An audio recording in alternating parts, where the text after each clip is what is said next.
सभासदों, माननीय अध्यक्ष जी,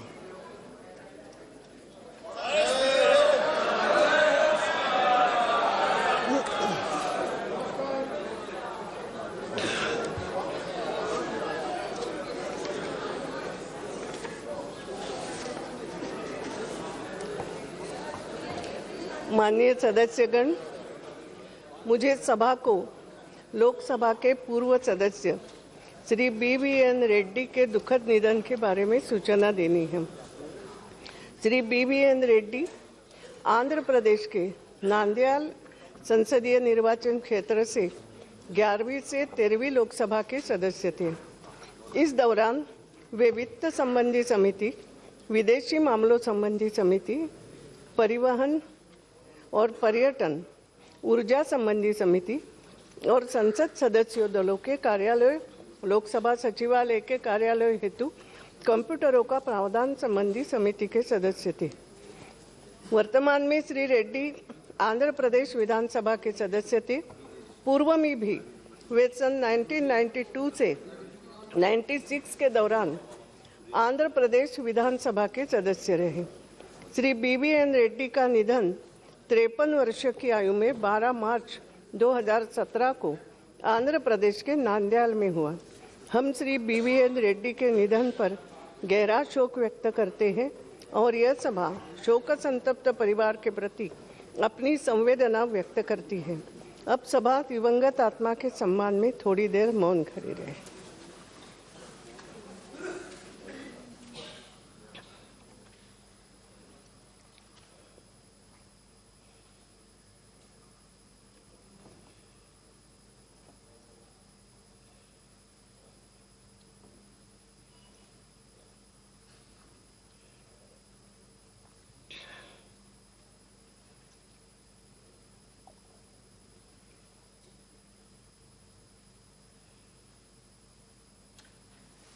ओम Shanti. Question number 181 Shri केसिनानी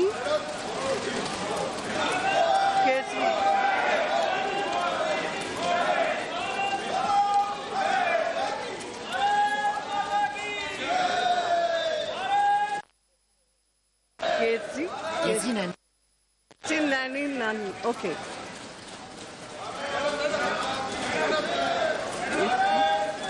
Question number 181. Number 181, madam. Yes. Minister. अध्यक्ष महोदय, विवरण सभा पटल पर रख दिया गया। Supplement. Madam Speaker, our Chief Minister, please, no, not now. Sri Chandrababu Naidu Garu, has initiated an innovative project, fiber grid project in the state, madam. It's also a cost-effective fiber grid project, madam. Through this project, madam, Yes. the state of Andhra Pradesh has set up the state-run entity called Andhra Pradesh No, State only question. FiberNet Limited, so that the optical fiber network for the state can be constructed at a rapid pace, madam. The Andhra Pradesh Fiber Grid project is being implemented in 2 phases, madam. In phase 1, the project is self-funded and will provide optical fiber infrastructure through existing electrical utility poles, that is the aerial fiber, madam. Developing an aerial fiber network has 2 major advantages. It is more cost-effective and is faster to implement. In phase 2, an underground fiber network will be constructed through the BharatNet project. The aerial and underground networks will complement each other to increase the penetration of high-speed internet, madam. Since the 2 projects are closely linked, delays in the BharatNet project will negatively affect the Andhra Pradesh Fiber Grid project, madam. It is necessary that both projects move in a synchronized, efficient and time-bound manner. Therefore, what are the steps taken by the Government of India to ensure that the optical fiber network under BharatNet project is being constructed in synchronization with the Andhra Pradesh Fiber Grid project? अध्यक्ष महोदय, इनके सवाल के 2 भाग हैं। एक Bharat net project में जो डिले हुआ उसको लेकर के, तो सम्माननीय प्रधानमंत्री जी ने एक विशेषज्ञों की समिति बनाई थी, जिसकी रिपोर्ट के आधार पर 3 फेजेज में हम उसका इम्प्लीमेंटेशन कर रहे हैं।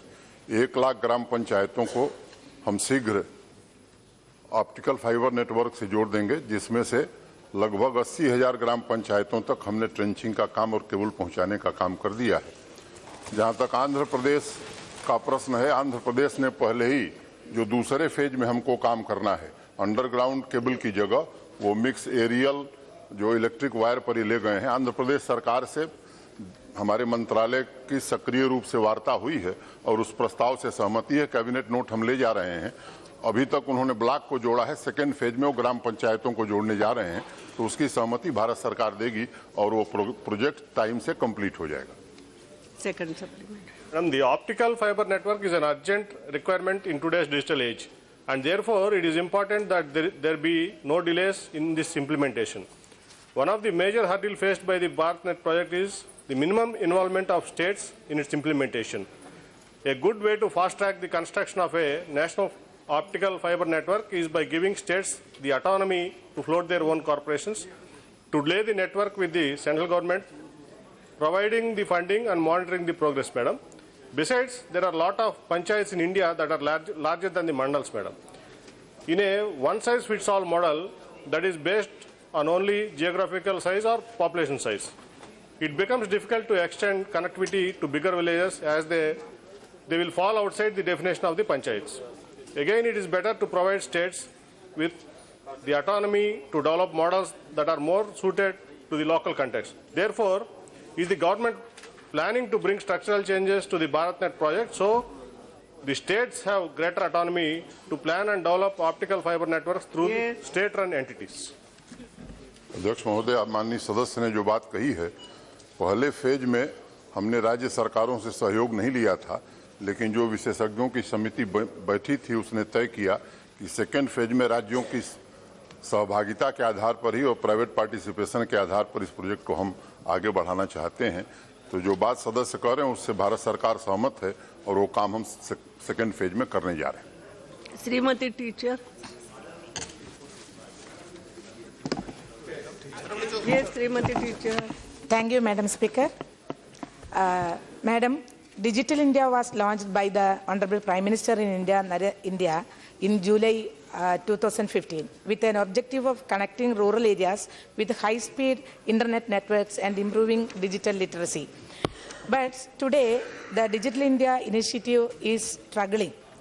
There are only 16,000 rural villages covered. But the aim is nearly in first phase, 1 lakh gram panchayats should be covered. What steps government has taken to make Digital India scheme successful in absence of internet at every place, reliable and affordable internet, including steps taken by the government to educate the poor?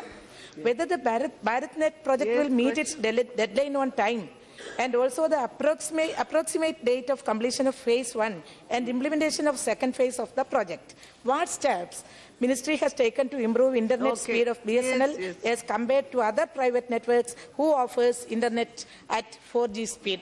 Thank you, Madam.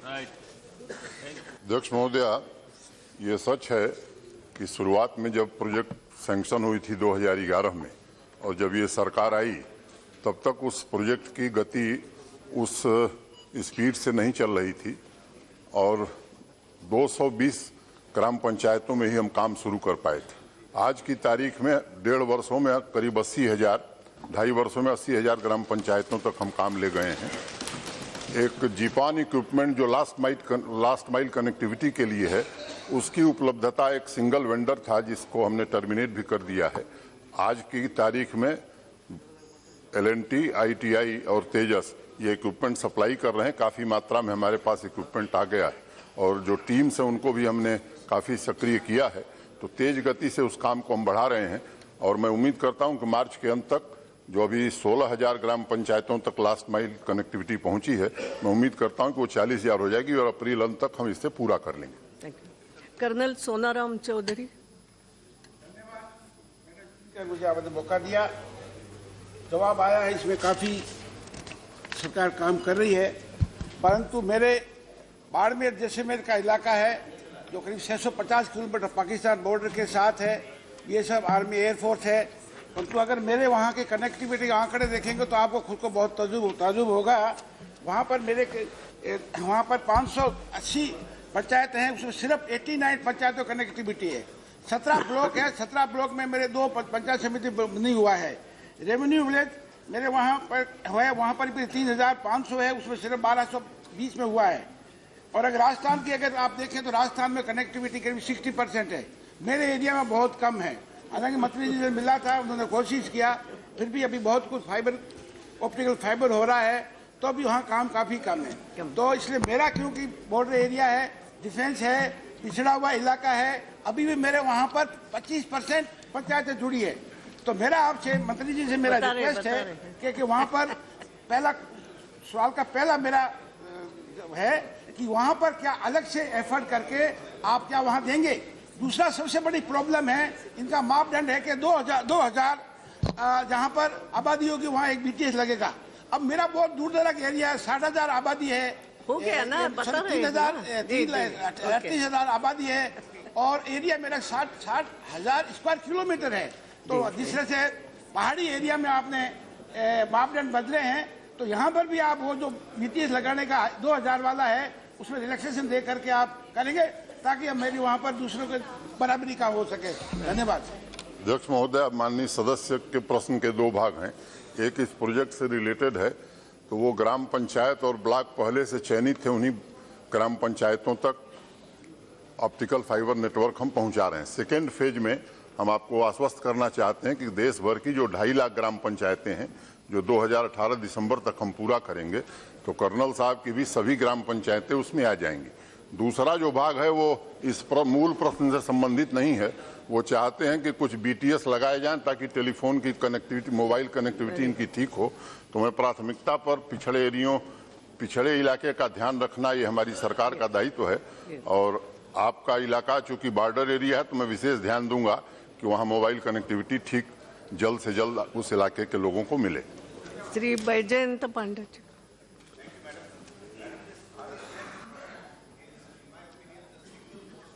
Mic. Madam, this BharatNet project is the single most transformative project in taking broadband to every panchayat in India. I have been raising this matter in this house for nearly a decade, that USO funds had been lying idle, thousands of crores were not being utilized. I compliment the Honorable Minister for taking the initiative.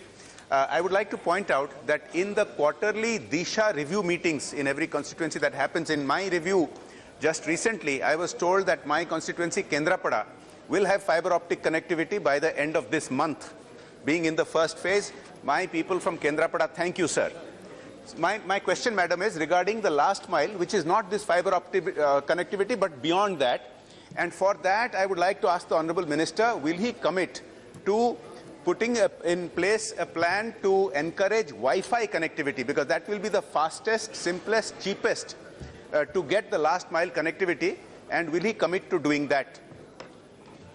अध्यक्ष महोदय, माननीय सदस्य ने जो सुझाव दिया है उसे हमारे मंत्रालय ने पहले से स्वीकृति प्रदान कर दी है, और हर ग्राम पंचायत में वाईफाई हॉटस्पॉट बनाने का निर्णय सरकार ने लिया है, और उसकी स्वीकृति भी हमने प्राप्त कर ली है। वित्त मंत्रालय उसके लिए धन भी उपलब्ध करा रहा है, और जहां जहां ये ऑप्टिकल फाइबर नेटवर्क पहुंचा है, संख्या के हिसाब से न्यूनतम 2 वाईफाई हॉटस्पॉट उन गांवों में हम उपलब्ध कराएंगे, ताकि लोग उसका उपयोग कर सकें और लाभान्वित भी हो सकें। Yes, Shri Mrigank Mahato. Thank you, madam. My constituency, Purulia, is one of the most remote district in South Bengal. Most of the people belongs to SC, ST and OBC. So in district meeting, most of the BDOs and Gram Panchayat Pradhan complaining of that they cannot maintain the data of the centrally sponsored program like MGNRGS, PMGSY and Pradhan Mantri Awas Yojana because of the poor connectivity and poor signal strength. So please, my request to the minister is in mission mode, minister should take up this matter, particularly in Gram Panchayat level, so that proper functioning of this centrally sponsored program can be maintained by the BDOs and Panchayat, so that proper connection can be taken. मैं माननीय सदस्य को पूरी जिम्मेदारी से आश्वस्त करना चाहता हूं कि इस परियोजना को मिशन मोड में ही हम लोग कर रहे हैं। तमाम कठिनाइयों के बावजूद 80,000 ग्राम पंचायतों तक हम पहुंचे हैं, और मैं उम्मीद करता हूं कि जो लक्ष्य हमने निर्धारित किया है 2018 दिसंबर तक, देश भर की सभी ग्राम पंचायतों को हम ऑप्टिकल फाइबर नेटवर्क से तब तक जोड़ देंगे। Yes, question number 182 Shri Harinarayan Rajbhar ji. 182 is not there. Minister, question number 182 minister. सभापति को रखा गया। Okay, Shri Kamakhya Prasad Tasa. Madam thank you. मैं ऑनरेबल मिनिस्टर से जानना चाहता हूं कि आसाम में वो जानते हैं आसाम में लगभग 26 लाख अनएम्प्लॉयड यूथ है, उसमें मिनिस्ट्री ऑफ स्किल डेवलपमेंट का बहुत काम है।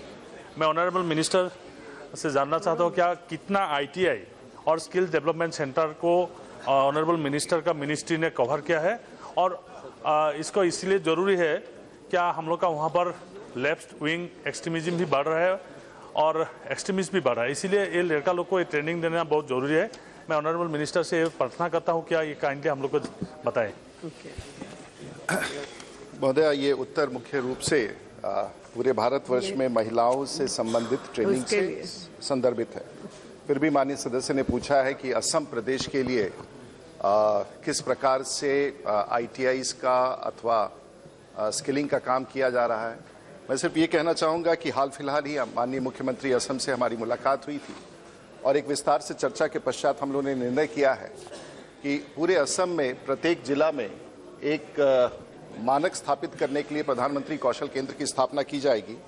और उन्होंने लगभग 12 स्थानों पर मुझे जो जमीन है वो उपलब्ध कराने के लिए आश्वासन दिया है, जहां बड़े तौर पर वाहन प्रशिक्षण देने की भी व्यवस्था की जाएगी।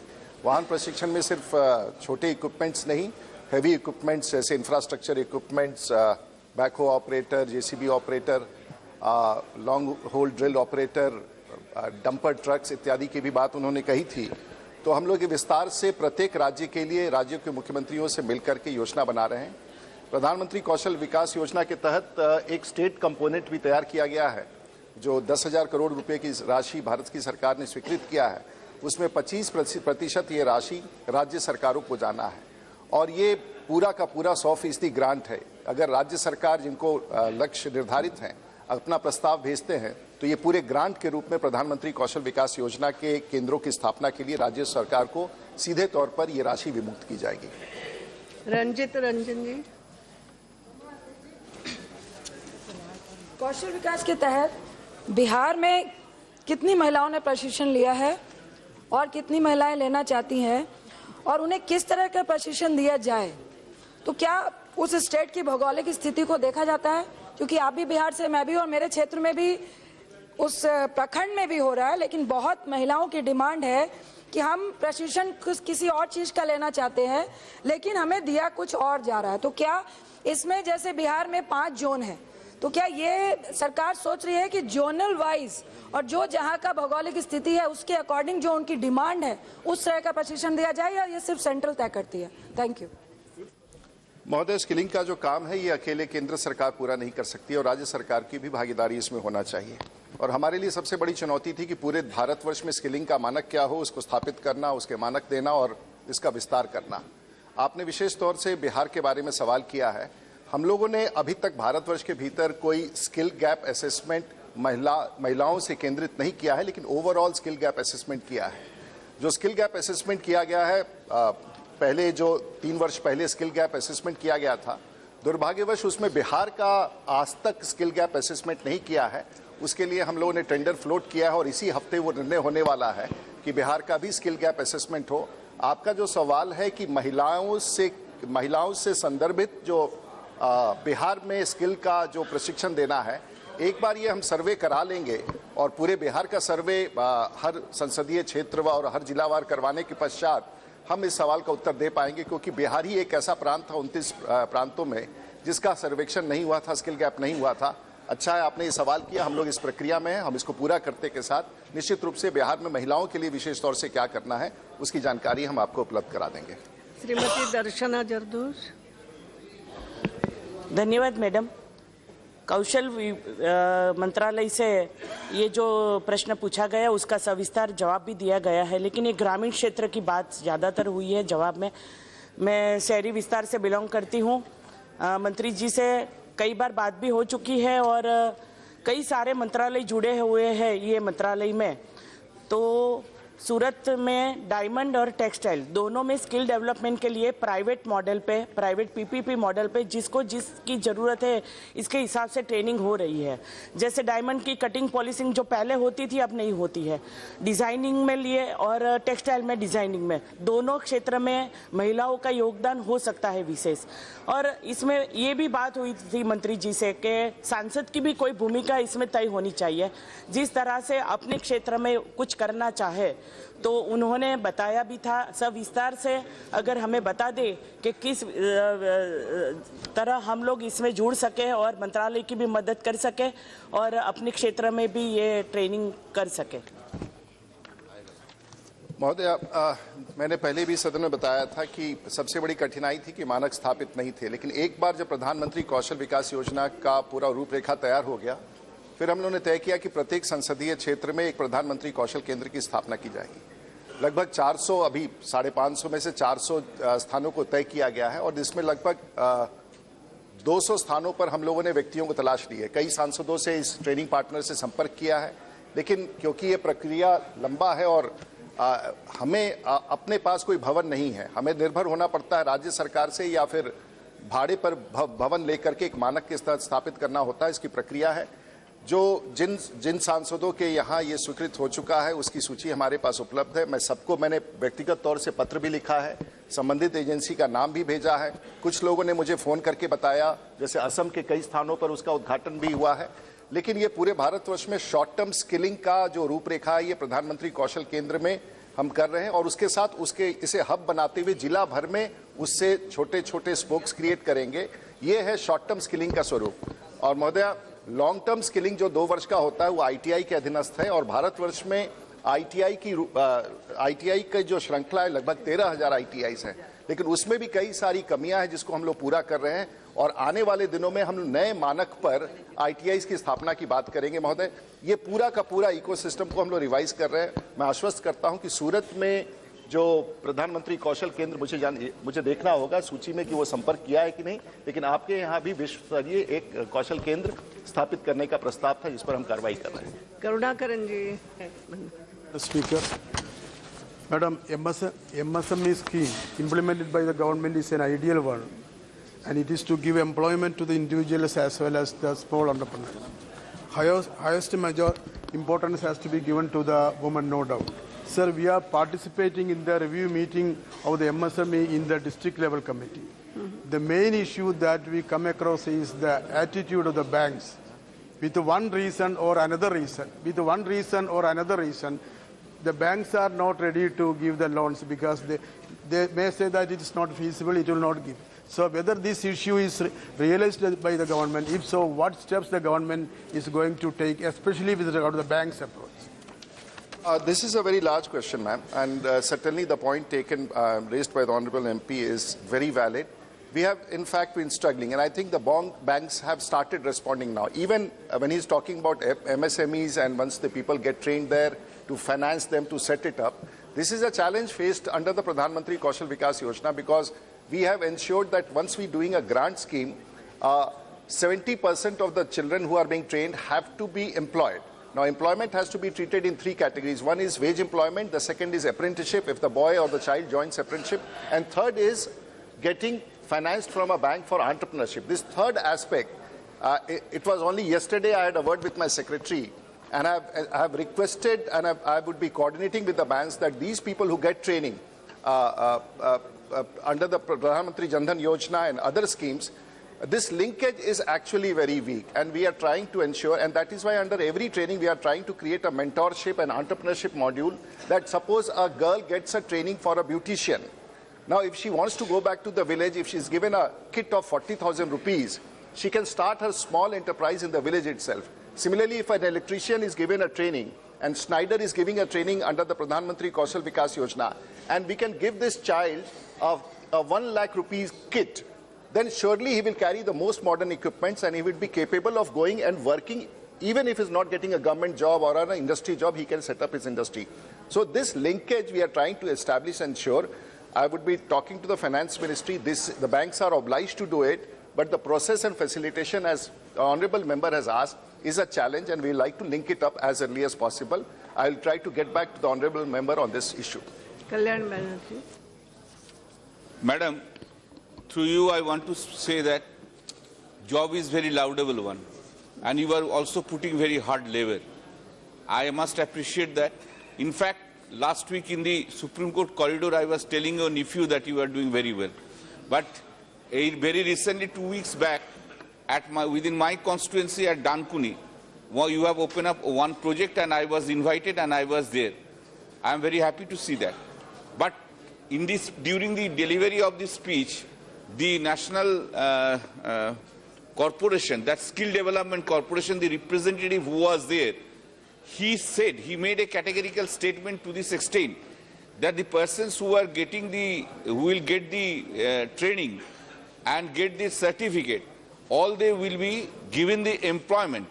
My question is, sir, to you, to Madam, my question is through you, that is it correct that all persons who will be given the certificate by your institution where you have opened it, the skill center, that all will get the employment after the certificates are given? If that's so, how many persons have been given these certificates and how many persons have got this employment?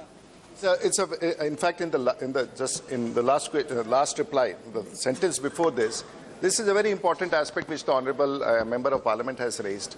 I said under the Pradhan Mantri Kaushal Yojana, and you have inaugurated a very beautiful centre there, Pradhan Mantri, and the children have been brought there. So if 100 boys are being trained, assuming 100 boys, 70 have to be placed. Now, placement has to be of 3 categories, I said. One, he has to get a wage employment, he can go to an industry.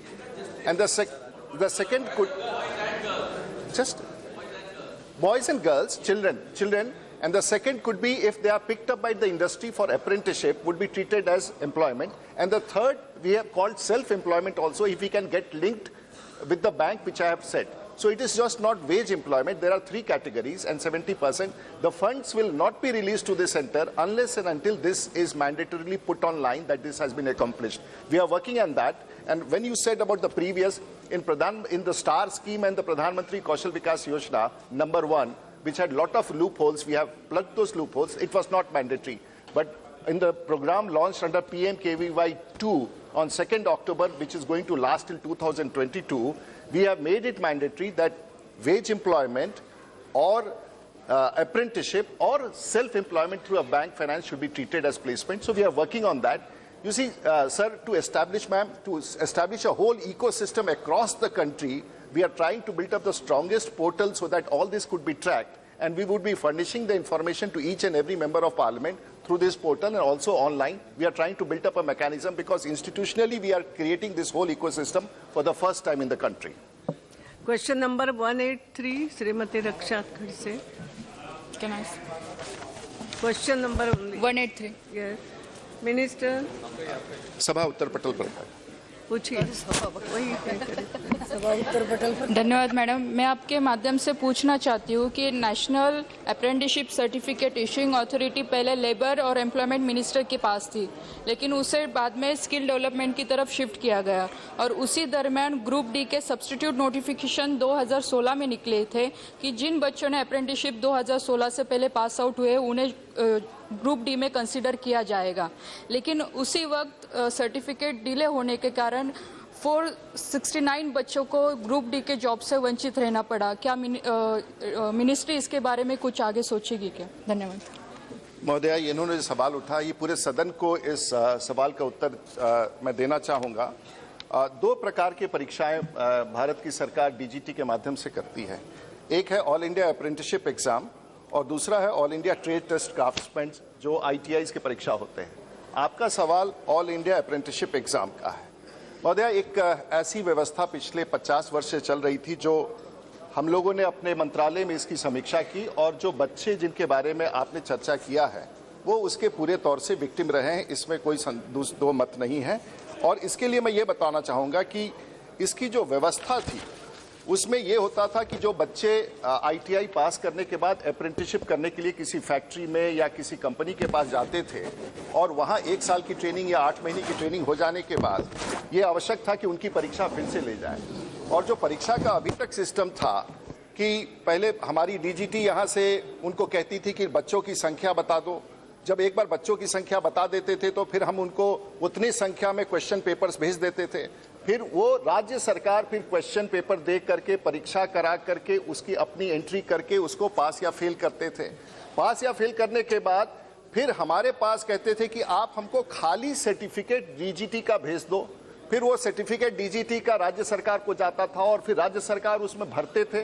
फिर वो certificate भरने के बाद फिर वापस DGT के पास आता था दस्तखत करने के लिए। और ये परंपरा 50 साल से चल रहा है, जिसका कोई मतलब ही नहीं था कि एक सर्टिफिकेट और एक आपके ही नहीं पूरे अभी गुजरात में, महाराष्ट्र में, अब महाराष्ट्र में आपने जो सवाल उठाया कि इन बच्चों को सर्टिफिकेट क्यों नहीं हुआ, अब ये नाम भरने का कोई टेंडर था और वो टेंडर अभी तक फाइनल नहीं हुआ, जिसके कारण सर्टिफिकेट पर नाम लिखने का टेंडर रुके रहने के कारण इन लाखों बच्चों का अभी तक नहीं हुआ।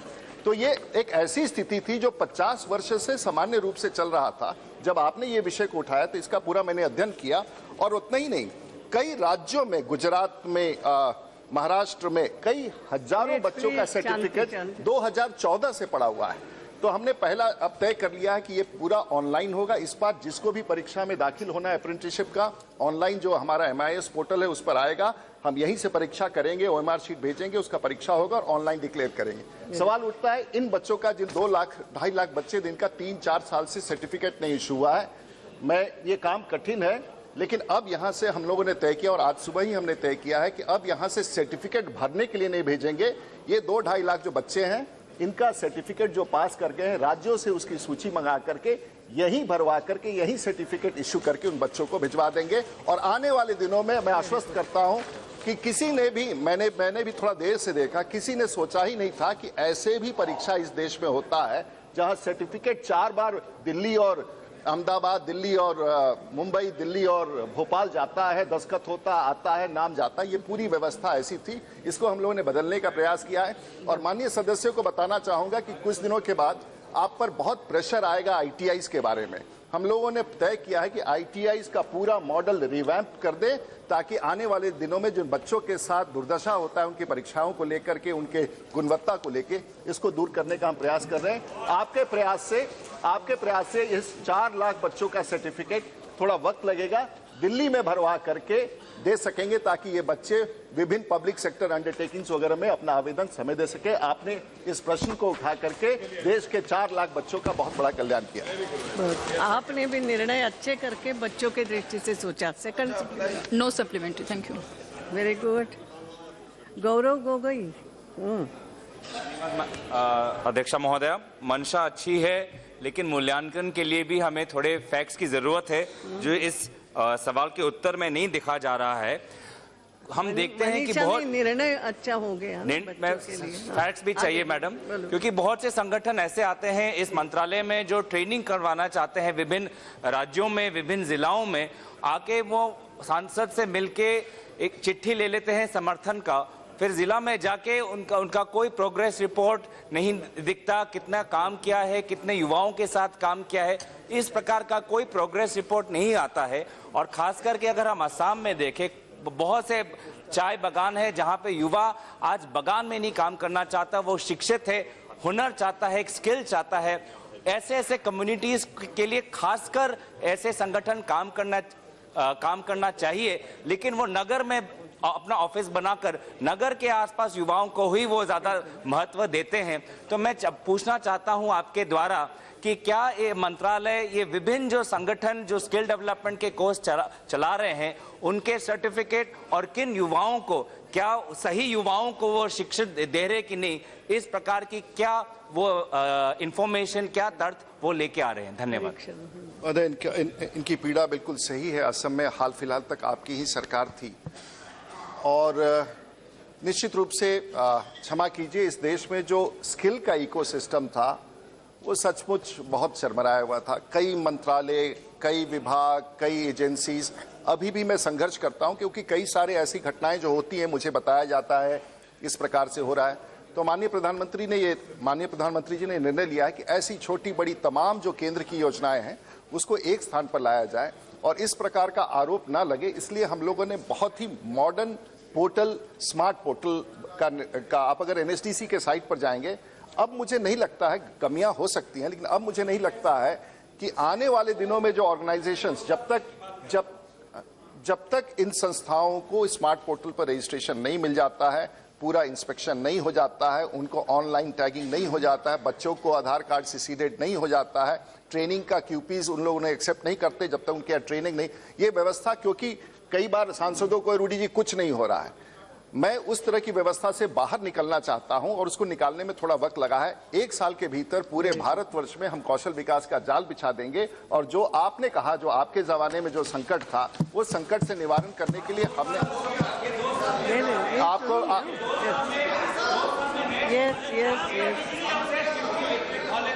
Yes you can complete. इसलिए महोदय ये संकट पिछले मैं नहीं, आप कोई सांसद आप क्यों लिखते हैं किसी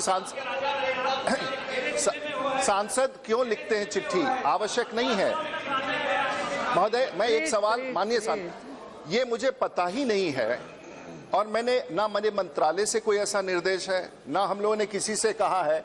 आखिर सांसद ऐसे अनजान लोगों को पत्र आप क्यों देना चाहते हैं जो इन पर आपको भरोसा नहीं है? पूरी व्यवस्था पे जाके देखिए, कोई चिट्ठी लिखा के सेंटर खुल जाए, ऐसी व्यवस्था तो हम लोगों ने कायम नहीं की है। प्लीज, कहीं भी ये नहीं है कि सांसद से चिट्ठी लिखा के सेंटर ले लो, ऐसा नहीं है मैडम। आप please Gaurav ji, no argument like this. What he is saying is don't write any letters, that's okay. No. Yes, this is मैं not the सिर्फ way. सवाल का उत्तर देना चाहता हूँ। No, please. Nothing will go on record like this. Only ministers reply.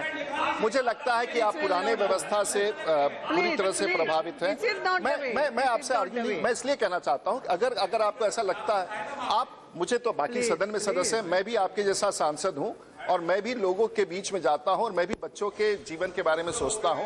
मैं आपसे यही आग्रह करूंगा, अगर आपको इस प्रकार का कोई आरोप मिलता है, बहुत सारी योजनाएं हैं, राज्य सरकार की अपनी योजनाएं हैं, केंद्र सरकार के विभिन्न मंत्रालयों की भी कई योजनाएं हैं, जिसके बारे में आस्ते आस्ते हम उसको अपने साथ ले आ रहे हैं। जैसे आज DDU GKVY है, अब DDU GKVY अभी भी ग्रामीण विकास मंत्रालय के पास है, हमारे पास नहीं है, लेकिन हमारा आने वाले दिनों में क्रम है कि ये सब एक स्किल का पूरा इकोसिस्टम एक साथ आ जाए, ताकि कहीं भी कोई व्यक्ति, कोई सांसद अगर जानना चाहे उस पोर्टल पर जाके संस्था के बारे में जान सके, कितने बच्चे ट्रेनिंग ले रहे हैं जा सके, कि ये ट्रेनिंग पार्टनर कौन है, कितने बच्चों को एम्प्लॉयमेंट दे पाए, कितने को सेल्फ एम्प्लॉयमेंट, ये पूरा का पूरा इकोसिस्टम। और राज्य सरकार भी अब हम लोगों से आग्रह कर रही है कि हमें अपने पोर्टल पर आने दीजिए, हम इंफॉर्मेशन इसमें डालेंगे ताकि पूरा स्किल के इकोसिस्टम का हम पूरे भारतवर्ष में देख सके। हम प्रयास कर रहे हैं, ये कठिन काम थोड़ा था, लेकिन अब हम लोग ट्रैक पर आ चुके हैं और विश्वास दिलाते हैं कि जो आपका आरोप है, इससे मैं शुरू के तौर में मैं खुद चिंतित था और थोड़ा कठिन रास्ता हमने बना दिया, थोड़ा कठिन है व्यवस्था में प्रवेश करना, लेकिन जो अच्छी संस्थाएं हैं वो जो आएंगी, हम बिना पूछे जाने चेहरा देखे जो अच्छी संस्थाएं काम करेंगी उनको निश्चित रूप से भारत की सरकार पूरे रूप से प्रोत्साहन देगी। और आपके नजर में भी कोई अच्छा संस्था हो तो उसके लिए जरूर चिट्ठी लिखिए, मैं उसका आदर करूंगा। Rahul Shewale, please no nothing. महोदय, मुंबई महानगर पालिका की, मुंबई म्यूनिसिपल कॉर्पोरेशन के 1200 स्कूल है और उस स्कूल में 5.5 लाख बच्चे पढ़ते हैं। तो मुंबई म्यूनिसिपल कॉर्पोरेशन को स्किल डेवलपमेंट के लिए उन जो 1200 स्कूल है वहाँ पे स्किल डेवलपमेंट के प्रोग्राम चालू करना है। मैं आपके माध्यम से मंत्री जी को पूछना चाहता हूँ, क्या आपके मंत्रालय मुंबई म्यूनिसिपल कॉर्पोरेशन से एग्रीमेंट करके वो 1200, क्योंकि आपने इसके पहले बताया कि आपके पास जगह नहीं, इसके लिए प्रॉब्लम होता है, तो अगर मुंबई म्यूनिसिपल कॉर्पोरेशन के 1200 स्कूल है वहाँ पे स्किल डेवलपमेंट के प्रोग्राम आप चालू कर सकते हैं क्या? धन्यवाद। का सवाल है, सबसे पहले तो इतनी बड़ी जीत आप हासिल करके आए हैं दोनों पार्टियां, तो सबसे पहले आपको बधाई। और ये सवाल मेरे पास पिछले महापौर ने भी रखा था। अगर आप स्कूली शिक्षा, देखिए महोदय, आज हम इस बात से क्यों आज संकट में है कि स्कूली शिक्षा से स्किलिंग को पहले दिन से जोड़ना चाहिए, जो 55 वर्ष में नहीं हो पाया, इसीलिए पृथक मंत्रालय स्थापित करके अब स्किलिंग का काम हम कर रहे हैं। नहीं, हम ये नहीं कर रहे हैं, ये सबके लिए है, हम भी प्रभावित हैं। प्लीज ऐसे क्रॉस क्वेश्चनिंग का चलता नहीं होगा। इनका जो सवाल है, आप हम लोगों ने केवल जो मेरे नहीं, ये हम भी कहेंगे कि स्किलिंग को एजुकेशन के साथ ही रहना चाहिए था, लेकिन किसी कारणवश वो टेक ऑफ नहीं किया। किसी समय शिक्षा का विभाग का नाम था एजुकेशन डिपार्टमेंट, उसको बाद में हम लोगों ने एचआरडी किया। ह्यूमन रिसोर्स जोड़ने का मतलब ही ये था कि उसको हम लोग स्किलिंग से जोड़ना चाहते, नहीं हो पाया। अब उसकी पृथक मंत्रालय स्थापित करके हम स्किलिंग को एक फोकस दे रहे हैं और एस्पिरेशनल बना रहे हैं। आपने कहा कि वहां के 1200 स्कूल, हम लोगों ने अपने इस प्रधानमंत्री कौशल विकास योजना में स्पेशल प्रोजेक्ट का प्रावधान किया है। अगर आप स्कूल में और सभी राज्यों को भी, और कहीं भी किसी राज्य में अगर आपको लगता है कि हमें एक विशेष योजना बना करके स्टेट गवर्नमेंट वो प्रोजेक्ट अगर भेजती है, तो हम स्पेशल प्रोजेक्ट के रूप में सांसदों का भी कोई अच्छा प्रस्ताव हो जो जिला भर में आप करना चाहते हैं, और एक अच्छी संस्था को लेकर के आप प्रोजेक्ट बना के स्पेशल प्रोजेक्ट के रूप में भी हमने व्यवस्था किया। आप स्पेशल प्रोजेक्ट के रूप में अगर प्रस्ताव बना के हमें भेजेंगे तो निश्चित रूप से वो सीधा का सीधा पैसा, और ये सभी कॉर्पोरेशन स्कूल्स के लिए होगा, हम आपको देने की स्थिति में रहेंगे। गोपाल शेट्टी। धन्यवाद अध्यक्ष जी। मैं मंत्री महोदय जी का अभिनंदन करना चाहूंगा कि बहुत विस्तार में जाकर जवाब भी देते थे और उतने गहराई से वो इसके बारे में चिंतित भी है।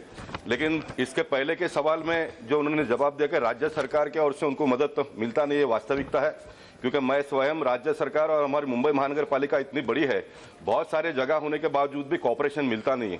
और मंत्री महोदय ने जो उत्तर दिया, 10,277 सर्टिफिकेट सिर्फ नाम न लिखने की वजह से बांटा नहीं जा रहा है। इसका मतलब यह होता है कि जो अधिकारी है महाराष्ट्र और मुंबई के डायरेक्टरेट, उनको ही आने वाले दिनों में स्किल का ट्रेनिंग देना पड़ेगा।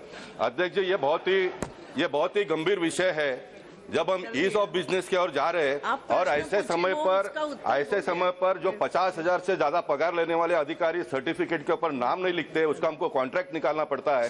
क्या मंत्री जी इस विषय का गंभीरता से नोंद लेकर महाराष्ट्र के मुख्यमंत्री को ऐसे अधिकारियों के ऊपर कार्रवाई करने का आदेश देंगे क्या? मैडम, ये बड़ा इंटरेस्टिंग चिट्ठी है, लेकिन मुझे लगता है कि इनके खिलाफ कार्रवाई को छोड़ करके हम इसकी व्यवस्था परिवर्तन करें। ये 14/3/2017 का पत्र है।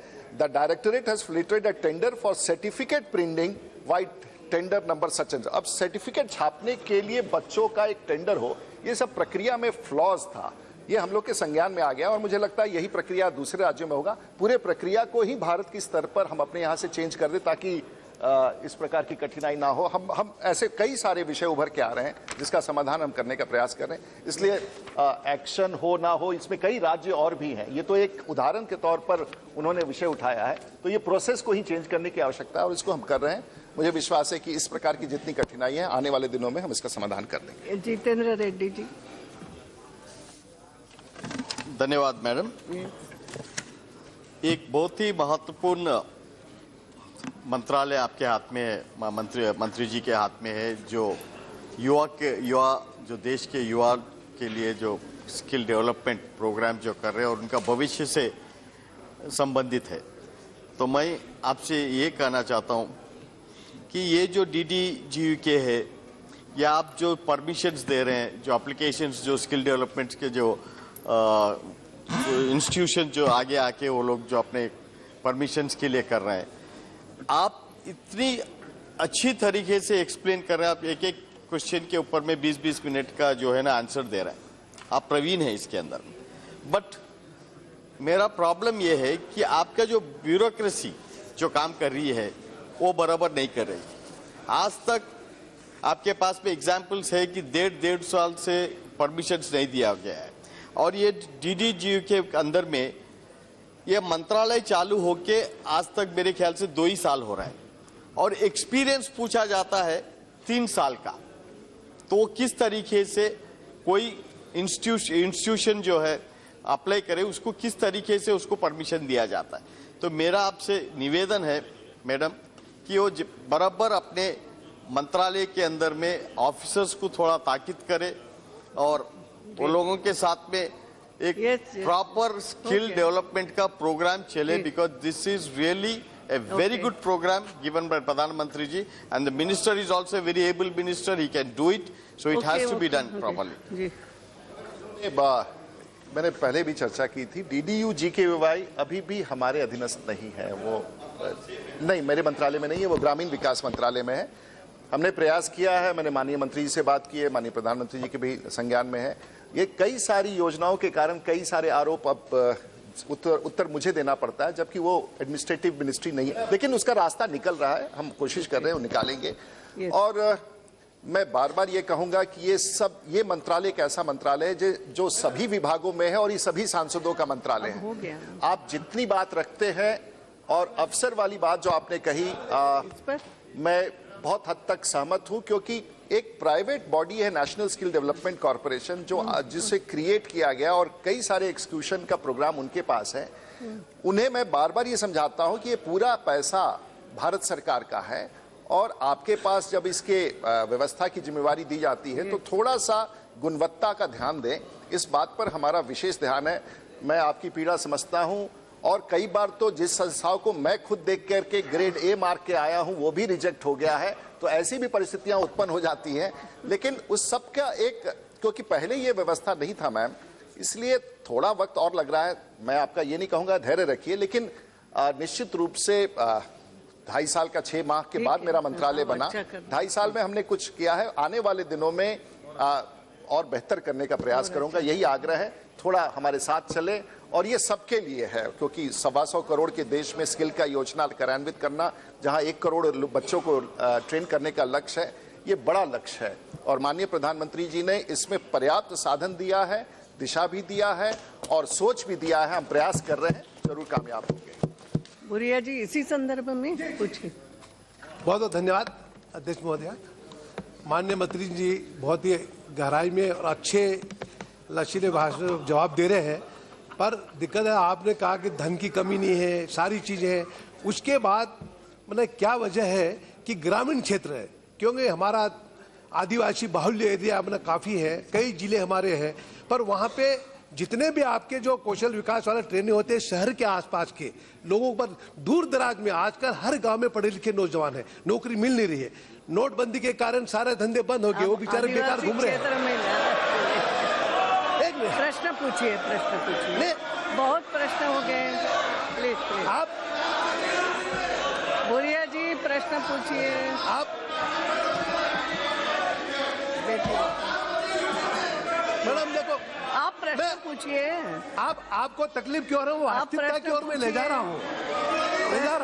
तो माननीय मंत्री जी, आप जो कह रहे हैं, पर हम आपसे चाहते हैं कि आदिवासी बाहुल्य क्षेत्र है इस देश में ट्रैवल 12 करोड़ से अधिक आदिवासी है। आजकल नौजवान पढ़ लिख के तैयार डिग्री लेके घूम रहे हैं। आप कौशल विकास में ट्रेनिंग भी ले रहे हैं, पर आप सरकार की जवाबदारी होना चाहिए ट्रेनिंग के बाद उनको रोजगार उपलब्ध कराएं। नहीं तो डिग्री लेके प्रमाण पत्र बांट रहे, कई जगह मैं भी गया प्रमाण पत्र बंटवाया, पर वो आदमी आज बच्चा घूम रहा है, तो उसको ऐसा आत्मनिर्भर बढ़ा है। आपने सपना तो दिखा दिया कि आपको कौशल विकास के आधार पे प्रमाण पत्र दे दिया, पर उसको रोजगार उपलब्ध, उसकी गारंटी बैंक से बता चुके हैं। मैडम बैंक कोई प्रश्न नहीं है तो पैसा फाइनेंस करते ही नहीं है। प्रश्न हो तो मैं जानना चाहता हूँ कि क्या ये बिल्कुल सही है और लगभग 10 करोड़ की आबादी ऐसे हैं जी। मैं सदन में, और मैंने इसको अपना लक्ष्य बनाया है जी।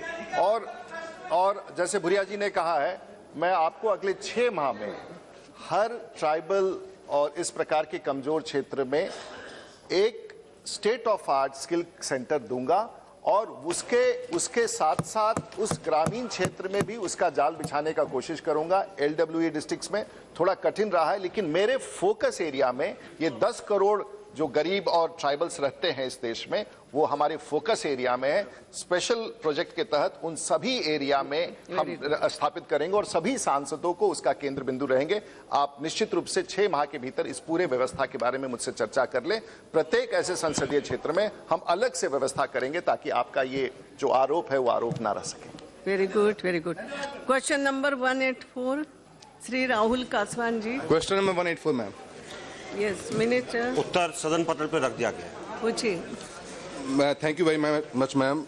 As per the answer provided by the minister, I would like to ask the fund contribution to the UN organization in the last financial year was 244 crores, ma'am, and in the previous year was 157 crores. Ma'am, I would like to ask the minister, what are the major fields where the UN utilized most of the funds given by the government of India, and how much of this fund are spent in India itself? अध्यक्ष महोदय, जो भी UN का budget होता है उसके अंदर हर member का कंट्रीब्यूशन जाता है। उसके बाद यूएन उसको किस तरीके से इस्तेमाल करता है अपने अपने अलग प्रोजेक्ट्स में से कुछ हिस्सा जो उसका आता है उसका विवरण हमारे पास नहीं है, लेकिन इस बात को हम मानकर चलते हैं कि यूएन का कोई भी प्रोजेक्ट जो फंडेड होता है यूएन के द्वारा उसके अंदर इसका कुछ न कुछ अंश जरूर होता है। Second supplementary if any. Madam, India's voluntary contribution is also to the international organization and UN agencies is nearby some 24 crores and 22 crores in the last 2 financial years.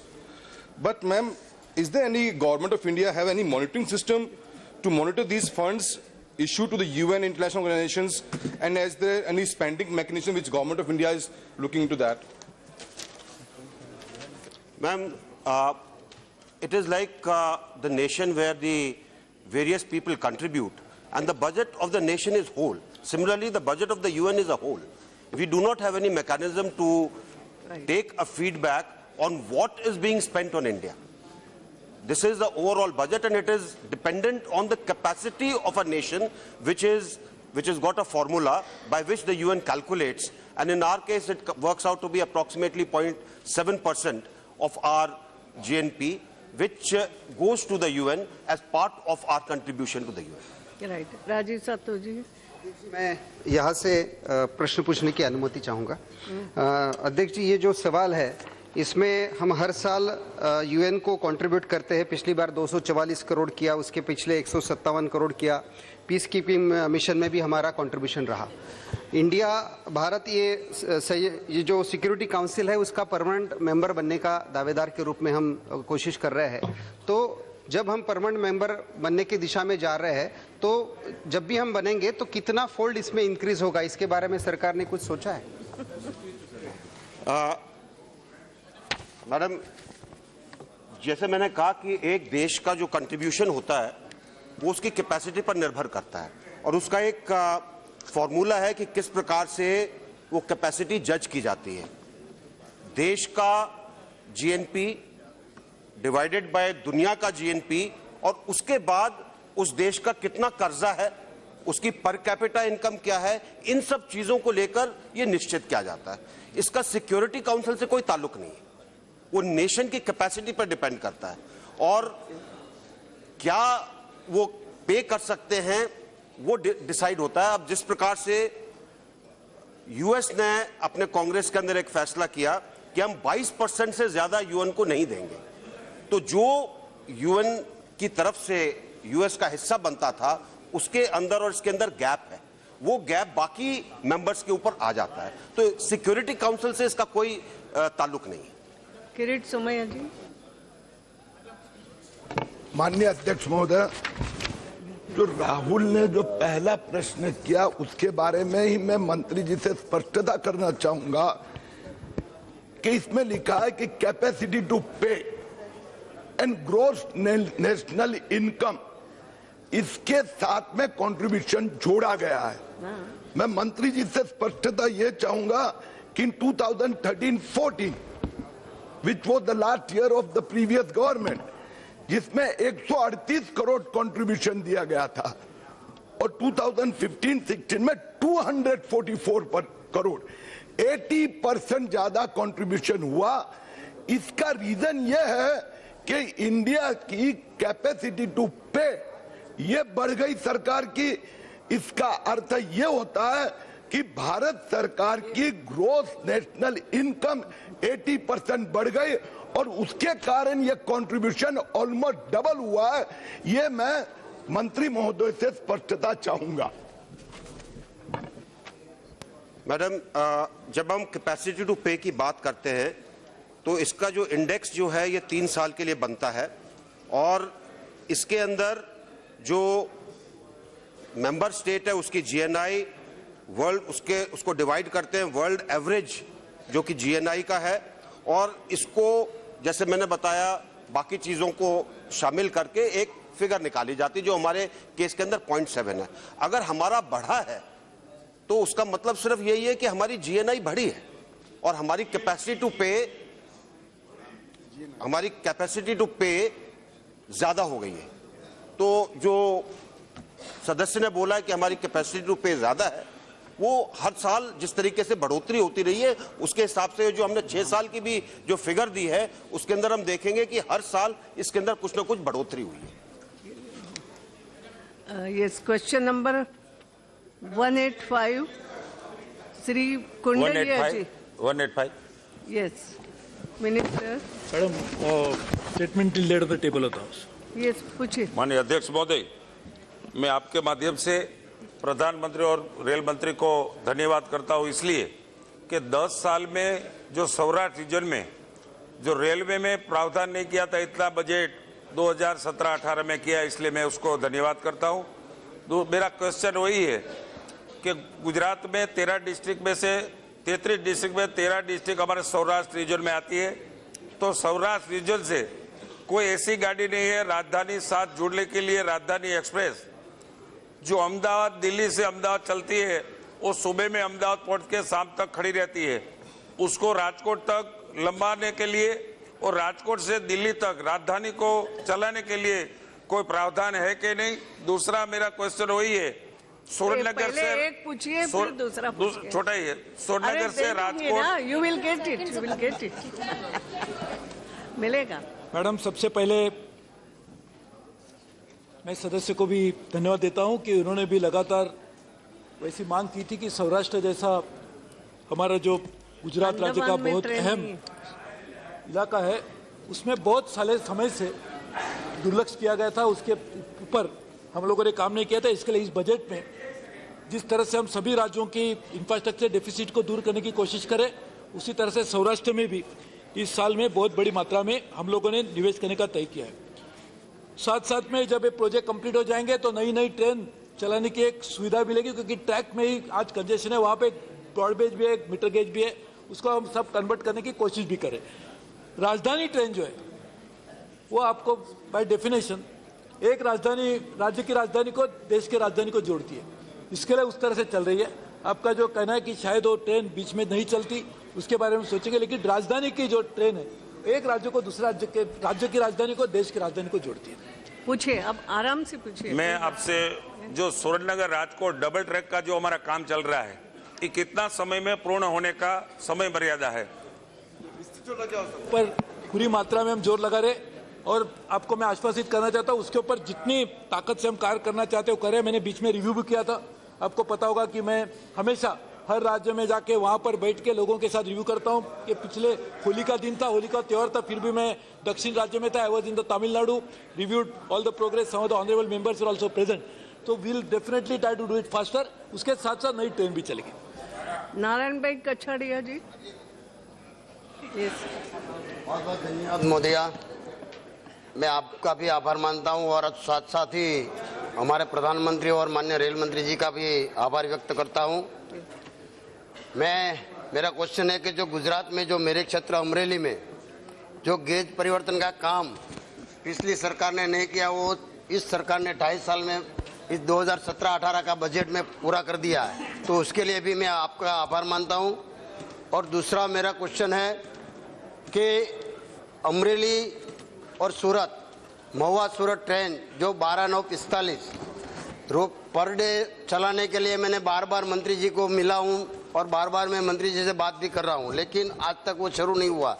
वो हफ्ते में एक ही बार ये ट्रेन चलती है महुआ से सूरत, तो बीच में 12 डिस्ट्रिक्ट आती है, तो 12 डिस्ट्रिक्ट के लोगों को ये सूरत आवन जावन का रहता है। तो मैं मंत्री जी ये जानना चाहता हूँ कि महुआ सूरत ट्रेन कब तक वो पर डे करेंगे, ये मैं माननीय मंत्री जी से ये हाउस में उसका जवाब चाहता हूँ। धन्यवाद। मैडम, इसके बारे में हमने पहले ही कह दिया है, उसके ऑपरेशनल जो होता है टाइम टेबल आपको पता है कि बार बार नहीं बनता, लेकिन उसके बावजूद भी हम इसको जल्द से जल्द चालू करेंगे। Thank you. वो अंडमान जाके भी कभी चर्चा करो, आज प्रश्न के लिए समय नहीं है। Question our is thank you.